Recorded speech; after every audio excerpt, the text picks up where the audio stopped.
salaamu ullaahi calaykum saaxiibada aanu hawada ka xiriirnow ku soo dhowaada waraysi gaar ah oo aanu la yeelanayno mid ka mid ah duqeyda ku dhaqan magaalada gaarisa ee dalkaasi kenya. barnaamijku waa isha saddexaad waxa ay dahfurtaa waxyaabo badan oo daboolan, siro badan oo qarsoon oo aanu rabno inaan bulshada soomaaliyeed u soo bandhigno.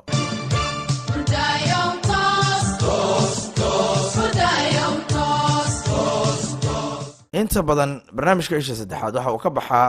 basbaas t v iyo asal films.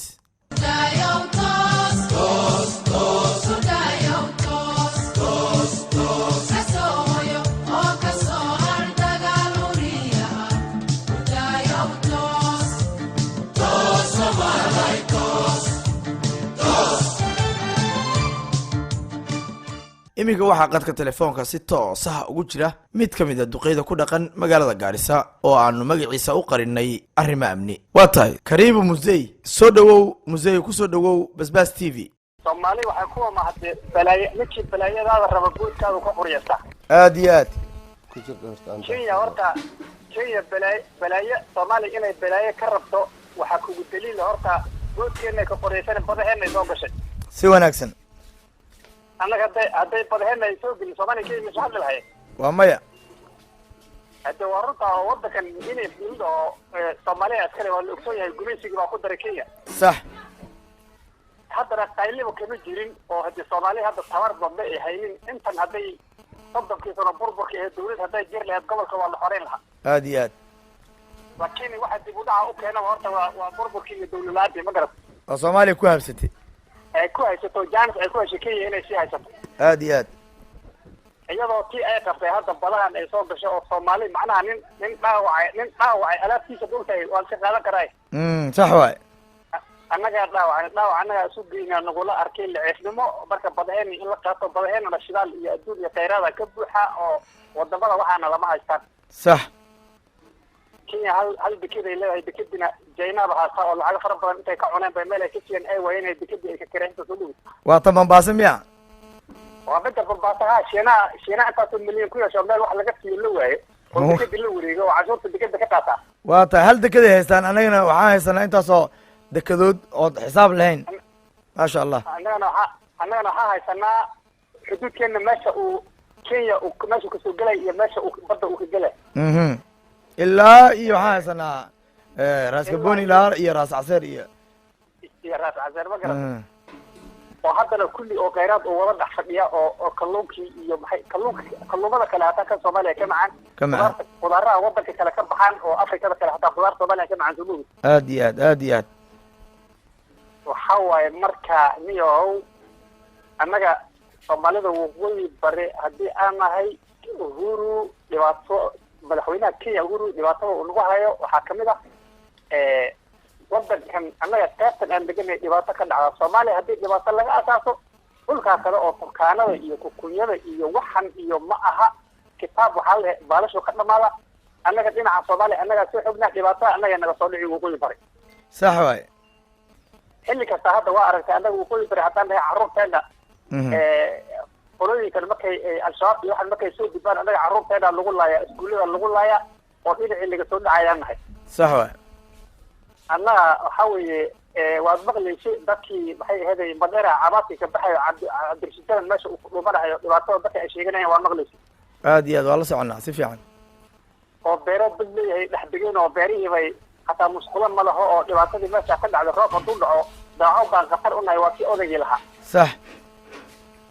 waxa waaye annaga midda kale dhibaatada aan qabno waxa waaye soomaaliya dhibaato loo geystay oo lasoo hadlayni dadkii adig duug hadduu wax ka hado raadkiisa maqaadaysa raadkiisa qaadi ha dadkii soomaaliya wax kasoo hadlaynayiin askarta kenya way soo noqoni kuwii soomaalida ahana way soo raadinayiin markaasaa dadkii waqooyi bari inta loo imaadaa waxaa la dhihi idinkaa oga sheega markaasaa dad la afduubo iyo dad la dilo waa dhibaatadii ayaga ay sameeyeen eedkii bay shacabkii dhex maray shacabkii haddana dhibaato labaad ku dhici waa sax. muddo dhibaatadaas la daalaa dhicaysiin askarta kenya uma roono oo waxay leedahay waxay xagga ka imaado waad ogtiina waad qaranaysid oo reer soomaali ha labada dhinac annaga gobolka waqooyi bari haddaan nahay dhibaataa ku qabnaa dhibaatadaasna kale waa maqlaysid madaxweynaha uhuru hortiga reer madheer ay u gudbinayn maqlaysid maya muxuu dhahay waa in nagala qaadaa bay dheheen ciidamada shuftada oo Soomaaliya ka soo carreen oo ninkan jeelka ka soo goosto cabdi jaran oo ku aruurinaya meesha waa in nala dhaafiyaa bay dheheen hadii kale hubiyahan iyo balayadan ay Soomaalida ay soo garaacay annaga carruurteena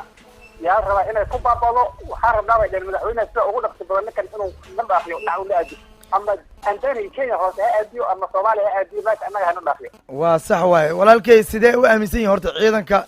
gorgor ee xuduudka la keenay ee xooga badan cabsi intee la ka qabaan ciidamada Kenya ciidankaas hadde waxa weeye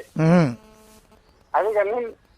cidlo ku tala gashanaa oo maxay ahayd meel inuu iska gurto oo cidlo ku tala gashanaa haddii cidlada intuu ka waayo meesha ciidan uu ugu imaado ninkaa muxuu noqon waa nixi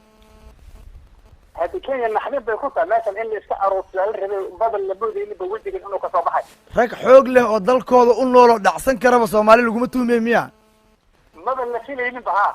waayahay xalay dhalay ku noqotay marka nin adig dhibasho aad uga warqabtay hadii lagu dhoosaaka wuu nool yahay mucjizo waay nin baa nin ka dhintay laakiin inaad guursato adigoo rabto yaa waxaa lagu leeyahay ninkeedii baa waxaa la soo weydiiyey mucjizo waay waa naxi soo ma naxaysid ha marka waxaa leedahay Soomaali meed dhintay kala meel yaaleen miya u arkayeen yaa loo arkayay marka meedkii baa markii la soo kor istaagay maradu iska furay wuu soo booday ninka asoo warango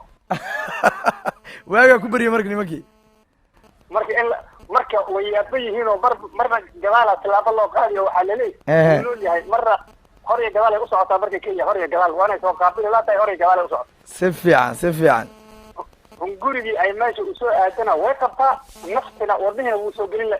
waa waddan weyn yihiin oo waa intaan ciidamo Soomaaliyeed uma bawac dhigi karaan waa taariikhdooda haynaa Soomaaliya waa taqaanaa oo maxaa raan garabka Amerikaanka wuxuu aan lagu sameeyay adiga Afrikaan maxaa ku jiray Black Hawk Down ogeed 18 meeshan in la dhigay meedkooda la jeeday annagoo Soomaaliyada oo burburtay oo wixii ogaatay ku dhacay oo burburtay oo General Aidid iyo niman iska sakaraad oo waxbana aan haysan Mareykanka markuu soo waray helicopter kii la soo daadiyo Mareykan Afrikaan inuu soo kireeyo iyo inuu maanta si kale u imaado boogii kii xarado dhowr sano wadanka imaan waayay Soomaaliya hilbood in la cunaaba ka dhacda Soomaha meedii caalamka dhan ay qabsadeen Afrikaan maxaa u maleynaa marka Afrikaan waa qatar idinka ma jeclaan laheedeen waqooyi bari ahaan dadka ku nool in Soomaaliya ay xuduudeeda iyo xadbeenaadkaas loo gooyo xuraysato ilaa Gaarisa imaadaan ciidanka Soomaaliya calanka Soomaaliya laga taago dib Soomaali loo mideeyo ma jeceshiin fiiri horta marka u horeyso waxaa la dhahay ooga dhaceen say u kala soreeyaan loo kala qaadaa ma garatay si fiican annaga hadda waxay ahayd shacabka Kenya ka mid tahay gobolka waqooyi bari oo Kenya annaga kale Soomaali hadaan waa degan Kenya no walba gobol buu degan Kenya waa gobol soo imaadeen waa sax laakiin waxaan ognahay ciidanka ugu badan ee meesha jooga inay yihiin ciidamo Kenyaana oo madow iyo macallimiinta iskuulada dhigo inay yihiin down Kenya dadkii imaaday sidoo kale dhaqaatiirta inay yihiin dad down Kenya marka Soomaalida maxay ku turan tahay haddii magaaladoodii mararka qaar kaafiyo ka dhacay lagu xukumaayo aysan siday rabaan u hadli karin maxaa haysashadaasi maxay tahay marka arrintaas inuu yidhi oo ciidamada bar jeclaan lahaydeen inay imaadaan ha arrintaas markaan ka jawaabo horta annaga boqolkiiba boqol waxaan jecelnahay ciidamada Soomaalida inay xuduudkooda Soomaaliya xuduudbanaadka inay boqolkiiba boqol ay xamiraan oo amniga ay sugaan ma garatay sax laakiin xuduudka inay ku ekaadaan midda Kenya annaga hadda codda abaabulaydo oo Kenya annaga waan deganahay waan ognahay wadankan Soomaaliya inuu ka tirsan yahay laakiin annaga hadda weerar iyo badiirad gaarsiga tahay taa hadda waqtigeeda hala gaaro hadda soo dhaweynayna laakiin hadda waxaan soo dhaweynaynaa inay horta xureystaan xuduudooda waan ku faraxsanahay inay xuduudka gees ilaa gees ciidamada Soomaaliyeed militariga gorgor booliska harbacad inay si buuxda gacanta ugu qabtaan ma sha Allah Allahu akbar maamul goboleed iyo qurun iyo tuuta aanan rasmi ahayn oo hore waxaan ku hortay askariga Soomaaliga maanta wuxuu haystaa oo ogsoonahay hal diin jiray heestara rasmi oo maanta caalamka uu la aaduleeyahay askari aan heestara lahayn oo sida hadda Muuse Biixi iyo ka hadda derigan odagan macasho weyn oo majarteeda derigan iyo odaga kale kasbaay jooga iyo waxaan askarta waxa ay askarta waa lacag feeg oo kale askartooda askar rasmi ah sax waa askarta dhexe ee federaalka aqoonsiga loo sameeyay suul saaray galaan mushaarkooda bangiga ka qaataan maasha allah madaxweynaha ku mahadsan iyo rasaariis ani askar midaasaan u aqaanani oo askar midaasaan u aqaanani si fiican askar gorgor iyo harmacada u taqaan gorgor iyo haramacad iyo danab waxaa waaye ciidanka maanta aan ku jiifanno haddaan soomaali nahay ciidanka dawladda soomaaliyadan u aqoonsanahay weliba aan kugu dare aan kugu raaciye ragga laga qoray waa dhalinyaro 14 oktoobar kadib ka gadooday musiibooyinka soomaaliya ku habsanayo oo aan balwad lahayn iskuulaad iyo jaamacada ka baxay baa ciidanka laga dhigay oo anshax iyo asluub leh oo la baray lagu abaabiyey waxaan ogahay maanta rag adduunka loo qaadi karo wiilal sakin lagu sameeyey oo caafimaadkooda iyo wax walba la baaray inay markii alafari loo qaadayo iyo markii turki loo qaadayo aad iyo aad maraykanka maanta wuu naga qaadan karaa maraykan hadduu u baahdo waa niman kelida caafimaadkooda hataa la ogsoon yahay oo askar kuban aad iyo aad oo haddana mijaar ku filan qaataan ma garatay maasha allah si fiican wiilasha horta waxaan fari lahaa sarwaalka milatariga tuutaha inay sida yooyadan ay u talanin oo tuutaha maxaa indhaha adduunka kabadiga tuutaha inay si caalami horta u tashaanaan ayaga kala dadaar waa ku xiran yihiin janaalkeen way daawadaan ciidamada hadday gorgor ahaan lahaayeen danab ahaan lahaayeen haramacad kulli ciidamada guud iyo militarigaba way dhegeystaan wayna ku xiran yihiin warbaahinteena asal films uniformka horta yay ka dhigin sarwaaladan hadda dhalinyarada meeshan ay isku dhejiso waafiga ahayn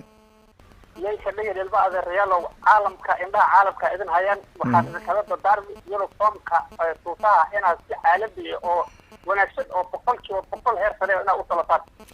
si fiican waa taladaas way qaadan doonaa ciidankeena insha allah waayahay maxaa kusoo gabagabaynaya waxaan kusoo gabagabaynayaa ciidamada soomaaliyeed soomaali idinka warsuga hayshaa dalka iyo dibadda meel kasta oo soomaali ay joogto idinka idin fiirini waxaan idinkala dardaarmi hogaamiye kooxeed iyo qurun iyo qabiil intii laidinkugu soo gabbado inaanan la idin qaybinin oo suufo aan idin sheegin wiilal soomaaliyeed baa tihiin maasha allah annaga odayaal soomaaliyeed baan nahay afka aad maqlaysiin baan ku hadlahaynaa rajadii tihiin oday khaa-innimo yaana idin sheegin idinkaa wada dhalateen waad arkaysiin qabiil waxa uu tari waayey qaran baa wax tara walaalaasihiin annagana odayaashii waxaan nahay waddanka waa idin garab taaganahay 100% guuleysta may maqli marka khayr badan baan idin rajaynayaa hor ha loo socdo maxay aheeday dawlad kale war cadaanka ingiriis baa guley dadka cadcad baa gumaysigooda la kari waaya afrikaan ama hadda la gumaysto ma ku talan lahayd maya waxaa tiri haddaay mar ay ii sheegtay dukaan nin leeyahay hadduu dukaankaaga kaa gubto maxaa tiri taa u faahfaahay bal bulshada firi adiga maanta dukaan baad leedahay dukaankaada uu ku buuxaa xor baa tahay nin geesi oo si walbaba yeelan karatay soomaa haa dukaankaadi baad ku qamaartay ama nin baa wuxuu kugula teliyey dukaankaadi inaad baabiiso adiga haye dukaankiisa berri inuu wax kaas yara diyaar maaha sax macnaha dukaan mitaal waxaan soo qaatay waddankeena maanta ninka rabo inuu dad kala siiyo oo dad kale uu siiyo ma garatay sax berito markii waddanka qolada in ay qaato oo etoobiya hala ay qaato etoobiya mar hore qaadan lahayd laakiin hadda marqaadanta bay etoobiyadan maanta jirta hadda annaga dankooda dhaa waa ogsoonahay berito waxaa la dhahay islaam baa waxaa la dhahay gabar bay u imaatay maxay tiri marka naa ninkaada waa nin funay iska fur haye oo haddaan iska furo maxay tiri maxaad ii haysaa nin wanaagsan aan ku hayaabay haye adi ma guursatid waay islaantii maya islaan gabadhii markay ninkii iska furtay u imaatay waxay tiri ninki waa iska fure ninkii aad sheegaysa igu dar haye waxay tiri meesha ani aan fadhiyo ma arki haa bartan aan fadhiyo iga soo fariiso haye koobe kooban ka bilaabaynaa waay ha intaas meeshan aan fadhiyo goyskibir ani aan ku jiro soogal macnaha maxaa meesha ka caddaaday marka in eber laisla dhigo oo banaan cidlaa laisla wada fariistaa la rabaa nimankan qabqablayaasha soomaali ninkay doonaan ha ahaadaan ninkan qabaa'ilada dalada ku wataan waxaa loo sheegay waxaa la dhahay midda kale horta fir waxaan ku sheegi kenya jomo kenyatta kowda ko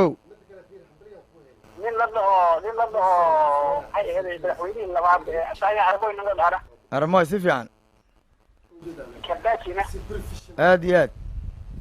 waa 3 gurigana afarka ee kowda haye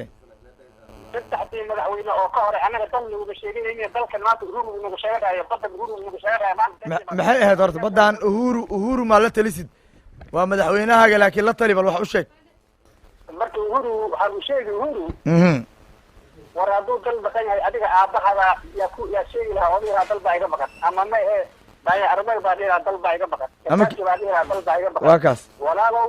madaxweynayaashii hore markay soo taagaan ammaaniya kenya nabadgelyo dhihi jireen wadadii ha ka leexan kenya dhibaataha u horteedin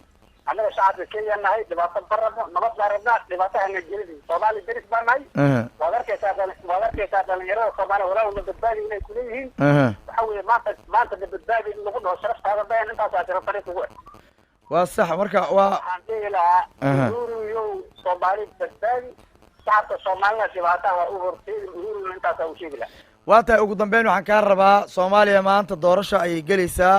haddeer waxaa madaxweynaha maxamed cabdullaahi farmaajo dad badan oo kale ayaa tartamaya yaad jeclaan lahayd inuu madaxweyne dalkan ka noqdo si uu u badbaadiyo ama u samata bixiyo maanta xaaladda uu ku sugan yahay may maqli si fiican annaga shacabka waqooyi bari barkaan nahay berigii suuxi burburiisii oo maxamed siyaad barre xukunkiisii uu sii taabacay qolo farriixaan la dhaho oo hadda dadkan farmaajo ciddan uu ka dhashay laleeyahay ilaa farmaajo waa nin soomaaliyeed waxa markay soomaalida ay toosloos ay sheegato qoladaasaan beri colowna col ka horreeyena ma arkin kuwaasa col ii horreeyen ma garat waa gartay ayagaan dad ugu nacbana xoolo badan oo kuwa oo ayaga shacab hadduu isdagaalo horta shacab hadduu isdagaalo muxuu sheegi waa may xoolo badanaa la kala qaaday ayagaan ugu cuqdad badnaa laakiin cuqdadii aan reerkaa u qabay waxaa iga bixiyay farmaajo maadaama in cashin ardigii waddanka soo celin maasha allah dhaqaale nabadgelyo maxay aheeday wixii farmaajo cuqdadii aan mariixaan u qabay farmaajo ay ka dhaqay maasha allah may maqli si fiican soomaali kaleba weligeeda cod lama qaban hal saacidaan beri oo markii magaceli waxaa leeyahay durwa iyo ilmo isma arkaan ee dhexdooda warxun laga wadaa weligaa maqasho waa loo kala sheekeeya isma arkaan si fiican macnaha nimankaasaa xoola dhacay nimankaasaa kaliba yeela qalbigaa ka yara dhacay laakiin waxaan ogaaday marxalad uu berigan soo martay waxay inay farmaajo macnaha inuu ceebta tirtira maxamed cabdullahi farmaajo isma naqaano isma garanayo inaan adduunkaba inaan aniga ku abuuraya isaga nuugo waa sax anigana markuu madaxweyne markuu ra-iisul wasaarihii hore ahaan baa igu horreysay oo qayd inuu jiro ma moogin waa sax laakiin soomaalinimada bidcafinta dad soo celinta xawada la xifdiyey adduun ilaahay sharafta karaamada waxaasaa horta aniga ku taageera cuqdadii reerka anuu qabana farmaajoa iiga baxday maasha allah waxaan aad ugu rayn lahaa aniga oo aan dad gooniya ku wadanin oo dadka soomaali fiirinay inuu maanta maxamed cabdullaahi farmaajo oo kusoo noqday aad u jeclan lahaa maasha allah maasha allah guul iyo gobonnimo waa danta soomaali aan fiirinayaa danta soomaali dan aniga aan leey ma fiirinayo inaan fiirinayn waxaa kugu dalin leh ma naqaano isma arkin dagaale kama heli mii maqli si fiican waxaan ku taageerahayaa danta soomaali danteeda ku taageeraya wax kale kuma taageeraya iyo 4 sano sii dhammaanayso sida uu wax u maamulay qabkii soomaali u soo celiyey sharafkii karaamadii u hagaajiyey maanta uu gaaray uhuru inuu dhaho war hanala kulan siiyo farmaajo ila kulan siiya oo baryootamo uhuru baa la gaarsiiyey waxaan maqlay xasan sheekh maxamuud oo daraa dhahayo imaaraadka isguul buu noo dhisay kaduu noo yeelay xag mister kenya berigii waxa usa sameeyey oo wakadaha asagoo dhahayan maqlay kowdhe sax alatree maxay idin gabatau dhehe yaan beeni idin sheegin alatree maxay idin gaba war waxaan ku warsaday ha ninka waaba maxay imaaraad waaba ninka dekedaheyga haasto waxaasba wixii igu soo gaado waxa alatree waxba iguma sheegan hayo dhegeyso haye iguma sheegan hayo ciidamo ii tababaray afrikaan derisaan nahay dhulkiila baqabsanin nabad iyo badbaadaan ku kala joogna imaaraad waa kan lacagta faragelinta maalin walba xeebaha laga qabanayo oo dayaaradaha lagu qabanayo lacagta in lagu dhibaateeyo u rabo soomaha sax si fiican alatree marka waa dawlad afrikaan leh macaamil fiican baa la dhex yaalla ciidamadaa ku tababartaa calaaqa fiican baa la dhex yaalla waxqabasho horta waxqabasho nabad ka fiican ma jirta maya ma jirto marka xasan sheekh maxamuud waxaan u sheegi lahaa haddaad hadduu dhaqaale ku siiyey adeerow soomaali dhaqaale buusin dhaqaalaha adi lagu siiyey waa midka soomaali lagu dhibaatay rabo waayahay marka adi waxaa faa'iidada adi keliga aadaysa ha umalayna annaga inaan kula elde annaga hadda saa hanuu sheegi waa sax maxay aheeday marka nimanka madaxweyneyaasha soomaalida oo wadanka soo maamuleen inaan ku fogaado maridi waa walaaley waa ilmaadeertay waa madaxdeydii hore keliya waxaan u sheegi wuxuu calafkiina hadda raadina calafkiina ku nasiibsada haddaad wax aad leesahay ilaahay kugu darna waad helaysid haddii kalena calafkiina laakiin xinkiina ha ka dheereyn haddaan ku weysiina taageera oo soomaali waayo waxaan la raadinaya gobonnimadeeda haddaad ku haysiina taageera beemale si fiican laakiin dan aniga aan leeyahay danteyda haddaan waayo soomaaliya u burburi hadhina waa sax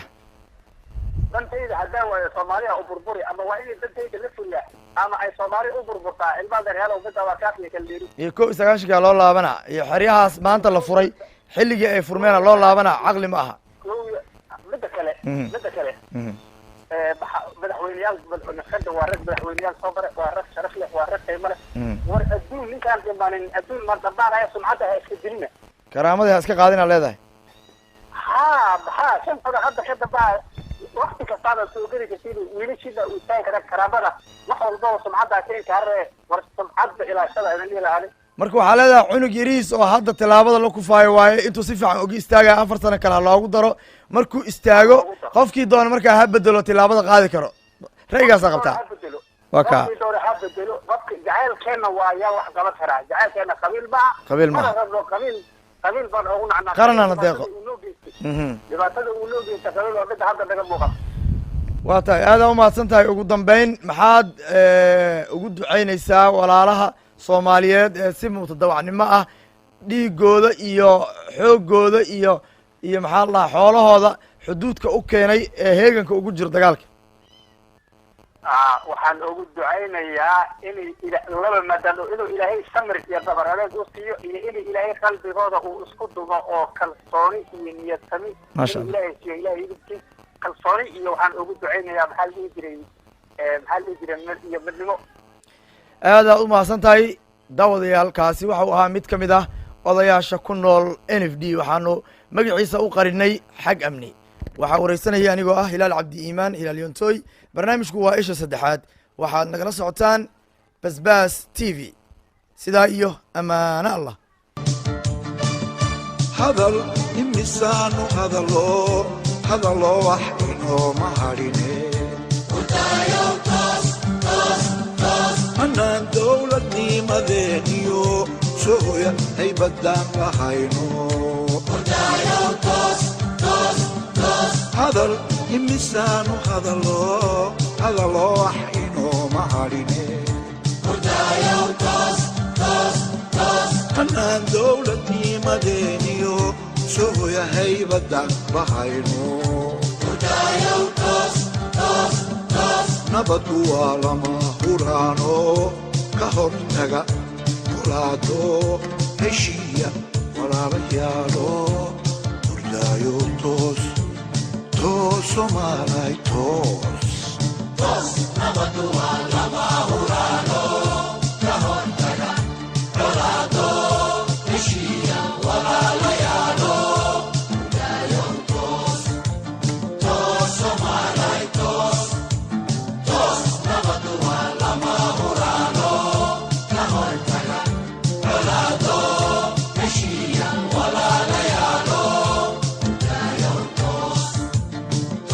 soomaalay toos